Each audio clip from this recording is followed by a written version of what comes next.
Aujourd'hui dans Eureka, on va poursuivre notre voyage au cœur de la matière. Si vous n'avez pas déjà regardé la première partie de cette vidéo sur les mystères de la matière, je vous invite à le faire pour bien comprendre cette seconde partie. Cette fois-ci, on va partir à la découverte de ce qui fait la couleur des choses, on va comprendre pourquoi certains matériaux sont magnétiques, pourquoi d'autres conduisent l'électricité, qu'est-ce qui est à l'origine de la radioactivité, pourquoi certains sont lourds, et encore plein d'autres petites découvertes en perspective. Allez, c'est parti!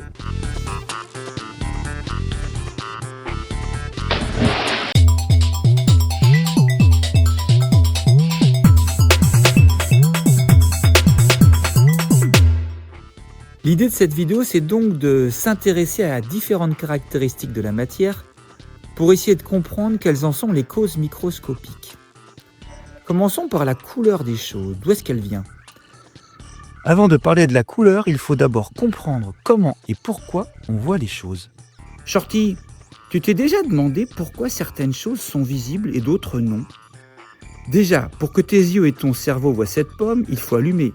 Sans lumière, rien n'est visible. Les ondes de la lumière atteignent la pomme. Certaines sont absorbées par les atomes et d'autres sont réfléchies. Celles qui sont réfléchies arrivent jusqu'à tes yeux, qui envoient l'info au cerveau, qui à son tour en fabrique une image mentale. Maintenant, si Shorty regarde un gaz, quand l'onde de lumière arrive au niveau du gaz, il y a si peu d'atomes que la majorité des ondes les traversent comme s'il n'y avait rien. Quelques rares atomes atteints vont réfléchir l'onde vers les yeux de Shorty. Mais tellement peu que le cerveau ne fabriquera pas d'image. Shorty ne verra rien. Ok, alors là on a maintenant compris pourquoi certaines choses sont visibles et d'autres invisibles. Mais ça ne nous dit pas comment on perçoit la couleur. Comme tout à l'heure, pour percevoir la couleur, il faut d'abord de la lumière. Prenons le soleil qui envoie des ondes lumineuses de différentes fréquences, c'est-à-dire qui oscillent plus ou moins vite par seconde. On peut les diviser en 3 catégories, les hautes fréquences qui oscillent vite, les moyennes et les basses fréquences. L'œil qui reçoit ces ondes possède 3 cônes, chacun sensible uniquement à une seule de ces 3 catégories d'ondes. La haute fréquence activera le cône du bleu. On pourra donc appeler cette onde l'onde du bleu. La moyenne fréquence activera le vert et la basse fréquence le rouge. Ensuite, l'œil est capable de se faire ses propres mélanges de couleurs. L'onde du bleu associée à celle du vert donnera du cyan, une sorte de bleu turquoise. L'onde vert plus rouge donnera du jaune. L'onde bleue plus rouge donnera du magenta, une sorte de rose. Et les 3 ondes à la fois donneront tout simplement du blanc. Et comment ça se passe maintenant pour percevoir la couleur des objets ? Le soleil envoie donc ces 3 ondes sur une feuille. L'onde du bleu et l'onde du rouge sont absorbées par la feuille. Seule l'onde du vert est réfléchie et va activer le cône du vert de l'œil. Notre cerveau perçoit donc la feuille comme verte. Mais ça veut dire quoi, l'onde est absorbée par la feuille ? Pour cela, essayons de comprendre ce qu'est une onde lumineuse. Eh bien, c'est un peu comme une sorte de marteau qui taperait à une fréquence plus ou moins grande selon la fréquence de l'onde. En arrivant sur les atomes de la feuille, le marteau va essayer de taper sur les électrons. S'il réussit, alors l'électron va acquérir de l'énergie et va prendre une position et une trajectoire plus énergétiques. Mais alors pourquoi seulement certaines fréquences d'ondes sont absorbées ? Les électrons des atomes de la matière vont être sensibles à certaines fréquences et pas d'autres. Et ça va dépendre de la taille des atomes, si les couches sont remplies ou pas, du nombre de couches qu'il y a, de la forme de la structure, des types de liaisons qui lient ces atomes, s'il s'agit d'atomes ou de molécules. Bref, il y a plein de paramètres. On peut comparer cela à une corde de guitare qui ne va vibrer qu'à une certaine fréquence, en fonction de la longueur de la corde, de son épaisseur et de la tension. Tu veux nous parler de quoi maintenant, Shorty ? Attention !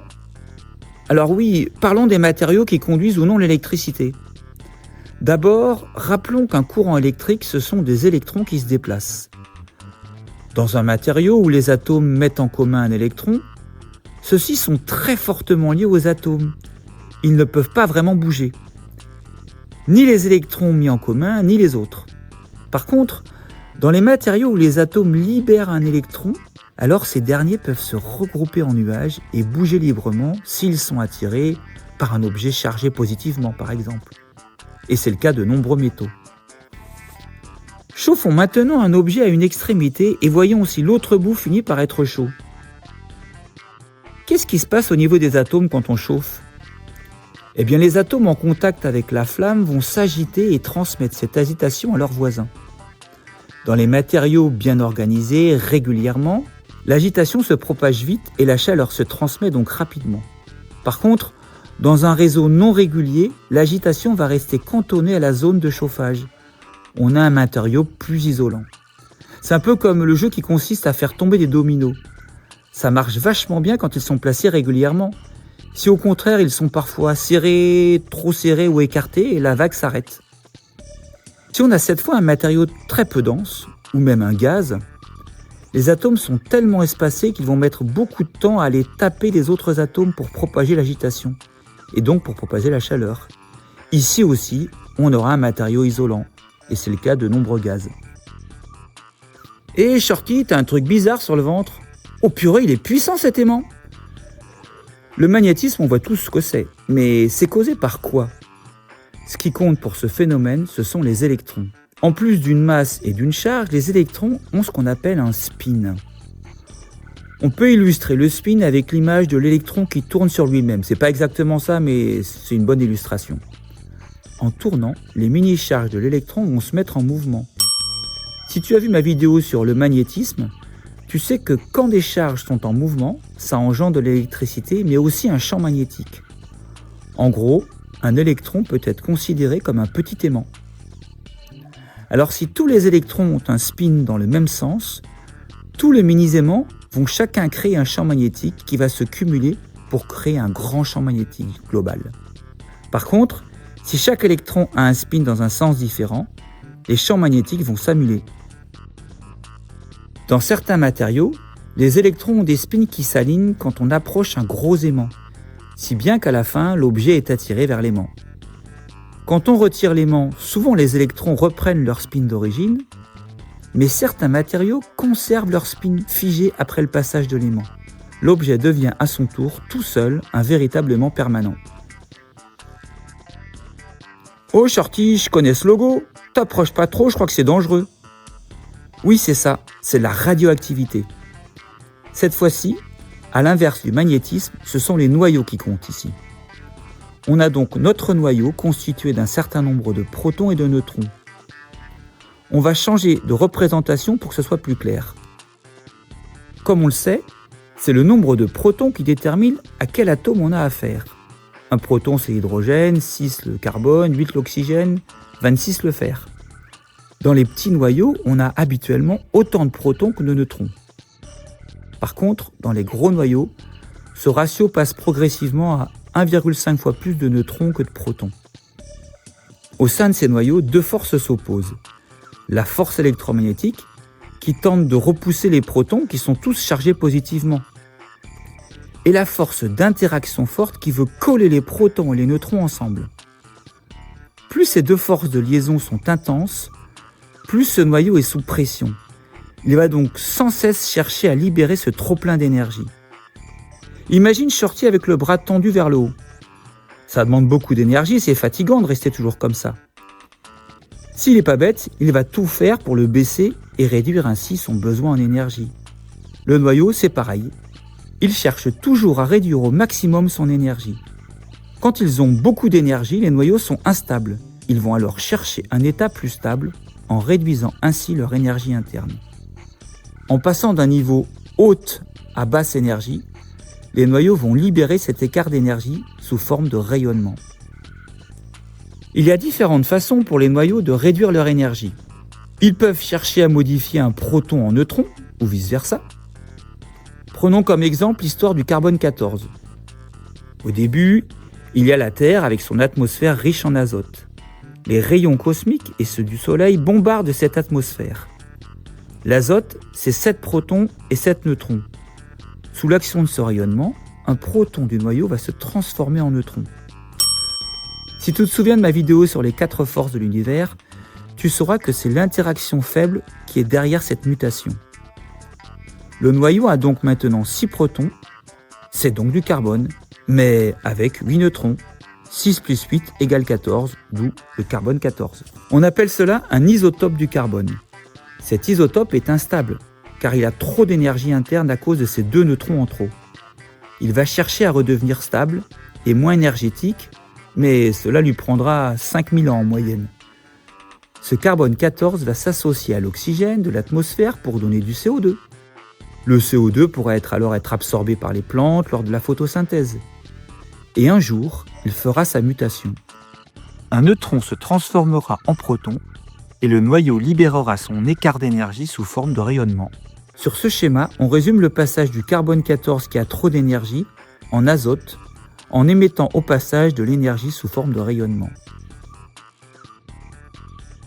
Une autre façon que le noyau a de réduire son énergie est de se casser en 2 petits noyaux.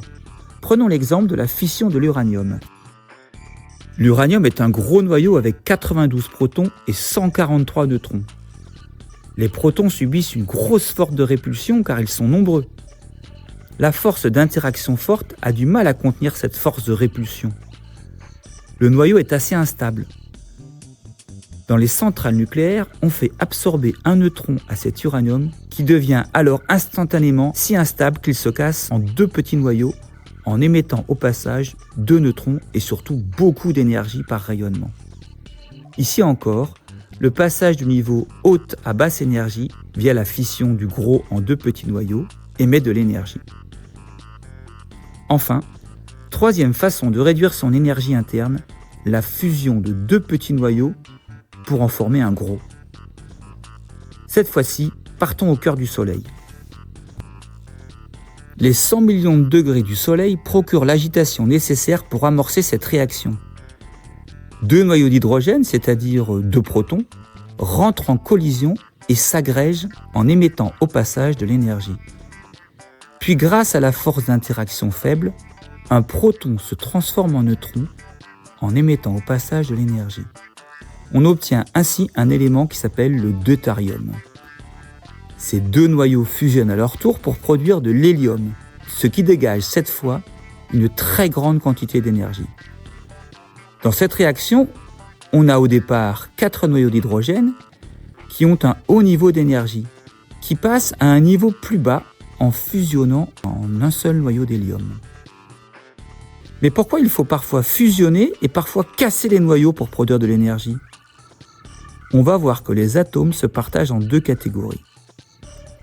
Si on regarde la quantité d'énergie par neutron et proton, en fonction de la taille du noyau, on va voir que les atomes se répartissent de la façon suivante. L'énergie est minimale dans le noyau qui contient 56 neutrons plus protons, c'est-à-dire le fer. Les petits noyaux auront une grande énergie interne. On y trouve par exemple l'hydrogène. Et les gros noyaux auront une énergie interne aussi plus importante que celle du fer. Et parmi les plus gros noyaux, on trouve justement l'uranium. Donc, la fusion qui part de petits noyaux, très énergétiques pour en former un plus gros, moins énergétique, libère cet écart d'énergie. Et de l'autre côté, la fission, qui casse un gros noyau assez énergétique en 2 plus petits moins énergétiques, libère aussi ce petit écart d'énergie. Cela explique aussi pourquoi dans le Soleil, le processus de fusion ne peut pas créer de noyau plus gros que celui du fer. Ah, je suis sûr que toi aussi, Shorty, tu aimes bien catapulter des boulettes de papier sur les copains avec ta règle. Mais pourquoi ça marche bien avec une règle fine en métal et pas du tout avec une lamelle de verre ? Encore une fois, il faut zoomer jusqu'aux structures d'atomes pour comprendre ce qui se passe. Dans le métal de ma règle, les atomes sont régulièrement organisés, alignés en tranches qui peuvent glisser, coulisser même on pourrait dire, les unes sur les autres. Quand je pousse sur le métal, la tranche du haut glisse vers la droite, puis pivote, et ainsi de suite avec les tranches du dessous. C'est ça qui permet à la règle de fléchir. Si on relâche la pression, elle pourra reprendre rapidement sa forme initiale. Si maintenant je fais la même chose avec du verre, la structure désorganisée des atomes ne permettra pas l'apparition de plans de glissement. la contrainte fera face à de nombreux points de résistance et finira par briser le matériau. La faculté de se déformer sans se casser dépend donc là aussi de l'organisation des atomes. Oh Shorty, il a l'air lourd ton seau. Tu transportes quoi? Et tu sais ce qui la rend plus ou moins lourde, la matière que tu portes? En fait, c'est assez simple. Si on pose ce bloc de fer sur la balance, l'aiguille va bouger en fonction de sa masse. En regardant les atomes ou les molécules qui composent cette matière, on va surtout regarder les noyaux et les protons et neutrons qui les composent. Plus il y a de protons et de neutrons dans le noyau, plus le matériau est lourd. Ici, pour notre bloc de fer, chaque noyau contient 56 protons et neutrons. Ça donne une certaine masse, ou plutôt une certaine densité. C'est ce nombre de protons et de neutrons qui détermine la masse, ou plutôt la densité, du fer. Si je prends maintenant un bloc de carbone, dont les noyaux possèdent moins de protons et neutrons, la masse va baisser. Et c'est l'inverse avec de l'or, qui a 79 protons et 118 neutrons. Allez, on va maintenant résumer tout ce qu'on a vu. La couleur, c'est une image créée par notre cerveau. Et ce sont les 3 cônes de nos yeux qui envoient ces infos au cerveau. Chacun de ces 3 cônes est sensible à certaines fréquences des ondes lumineuses. Le cône pour le bleu est lié aux hautes fréquences, celui pour le vert aux moyennes fréquences et le dernier pour le rouge aux basses fréquences. Quand la lumière frappe un objet, certaines fréquences sont absorbées par les électrons des atomes et les autres sont réfléchies vers notre œil. C'est la structure microscopique des atomes de cet objet qui détermine quelle fréquence est absorbée et donc de quelle couleur nous apparaît l'objet.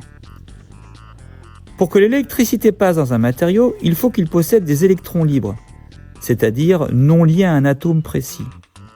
On trouve cela surtout dans les atomes qui ont juste 1 ou 2 électrons seuls sur leur dernière couche électronique.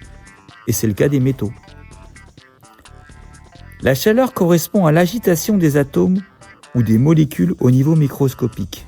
Pour qu'elle se propage, il faut que cette agitation puisse se transmettre de proche en proche aux atomes voisins. Pour cela, il faut que les atomes ne soient pas trop éloignés, ce qui explique pourquoi les gaz sont souvent isolants. Il faut aussi que les structures soient régulièrement organisées pour améliorer la vitesse de propagation, ce qui est le cas dans les métaux et de nombreuses roches. Le magnétisme est lié au spin des électrons, si bien qu'on peut considérer les électrons comme des mini-aimants. Dans certains matériaux, les spins des électrons s'alignent quand on approche un aimant et l'objet est alors attiré vers l'aimant. Parfois, les spins restent bloqués dans cette position alignée et l'objet devient lui-même un aimant. La radioactivité est liée à des noyaux qui ont trop d'énergie interne et qui cherchent à passer dans un état moins énergétique. Le passage d'un état à l'autre libère cet écart d'énergie sous forme de rayonnement potentiellement dangereux pour les êtres vivants. Cette libération d'énergie peut se produire par fusion ou fission des noyaux ou par la désintégration d'un proton en neutron ou vice-versa. Les matériaux souples ont une structure atomique régulière et organisée, ce qui permet à des tranches d'atomes de glisser les unes contre les autres. C'est le cas des métaux. Dans les structures moins organisées comme le verre, il n'y a pas de plan de glissement et le matériau est cassant. La masse d'un matériau est directement liée au nombre de protons et de neutrons que contiennent les noyaux des atomes. On comprend donc pourquoi, si je veux monter les 21 virages de l'Alpe d'Huez en vélo, je vais choisir comme matériau le carbone avec ses 12 protons et neutrons, plutôt que le plomb qui en a 208. Allez, à bientôt! Alors merci d'avoir écouté. Si tu as aimé, n'hésite pas à mettre un pouce, à partager et aussi à t'abonner à la chaîne.